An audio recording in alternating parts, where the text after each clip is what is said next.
Hello बच्चों, let's read the question.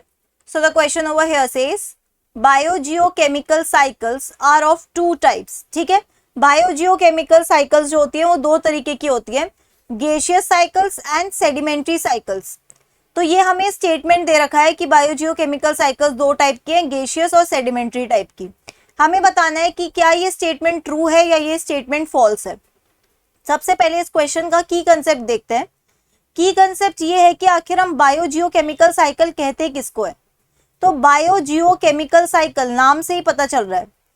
ठीक है, बायोजियोकेमिकल साइकिल्स. तो देखो, बायो मतलब लिविंग कंपोनेंट, जियो मतलब ज्योग्राफिकल कंपोनेंट, मतलब एक नॉन लिविंग कंपोनेंट. ठीक है, जिसमें एलिमेंट का केमिकल फॉर्म बदलता हो, इसको कहते हैं हम बायोजियोकेमिकल साइकिल. मतलब बायोजियोकेमिकल साइकिल हम उस साइकिल को कह रहे हैं जिसमें कोई भी एलिमेंट अपना केमिकल फॉर्म बदल बदल के बायोलॉजिकल फॉर्म्स और ज्योग्राफिकल फॉर्म्स के बीच में एक्सचेंज होता रहे या ट्रांसफर होता रहे.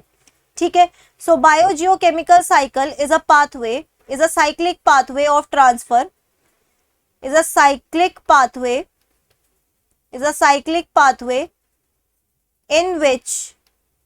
in which elements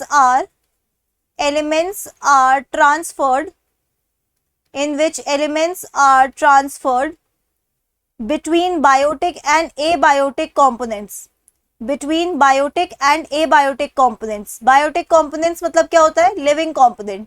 abiotic component मतलब क्या होता है, non living component. तो हमने कहा कि जब एलिमेंट बायोटिक और एबायोटिक कंपोनेंट के बीच में एक्सचेंज होता रहे और एक साइक्लिक पाथवे शो करे, इसी को क्या कहते हैं हम, बायोजियोकेमिकल साइकिल्स.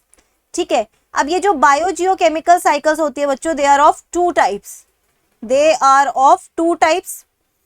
ठीक है, एक को हम क्या कहते हैं, एक को हम बोलते हैं सेडिमेंट्री साइकिल्स और एक को हम क्या कहते हैं, एक को हम कहते हैं गेशियस साइकिल्स.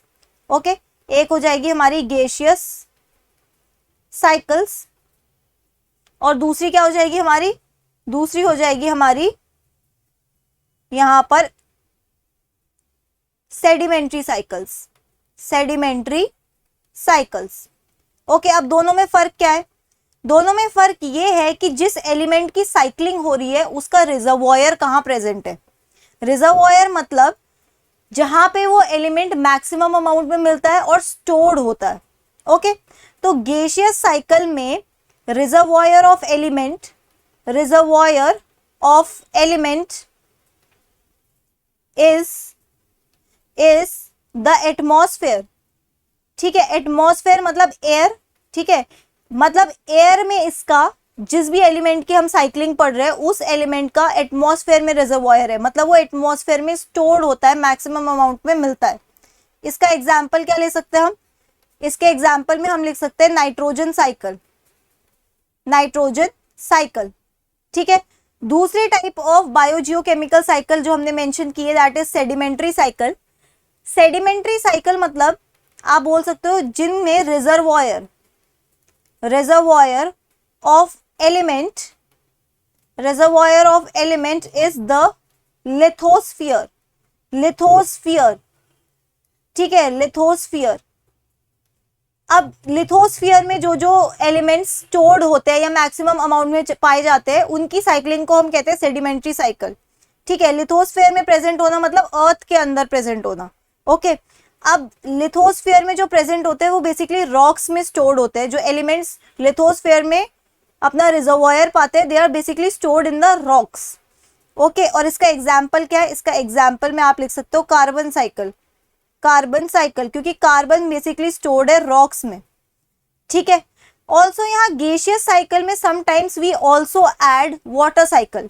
तो हम क्या लिख सकते हैं, reservoir of element is the atmosphere और हाइड्रोस्फीयर, हाइड्रोस्फीयर. तो यहाँ एग्जाम्पल में हम क्या लिख सकते हैं, वाटर साइकिल भी लिख सकते हैं, वाटर साइकिल. ठीक है, तो स्टेटमेंट क्या दे रखा है कि बायोजियोकेमिकल साइकिल्स को हम दो में डिवाइड कर सकते हैं, गेशियस और सेडिमेंट्री. तो ये स्टेटमेंट क्या हो जाएगा बच्चों, this statement would be true. हमारा फाइनल आंसर है true. So that's it for the question. I hope you understood it well. Best of luck.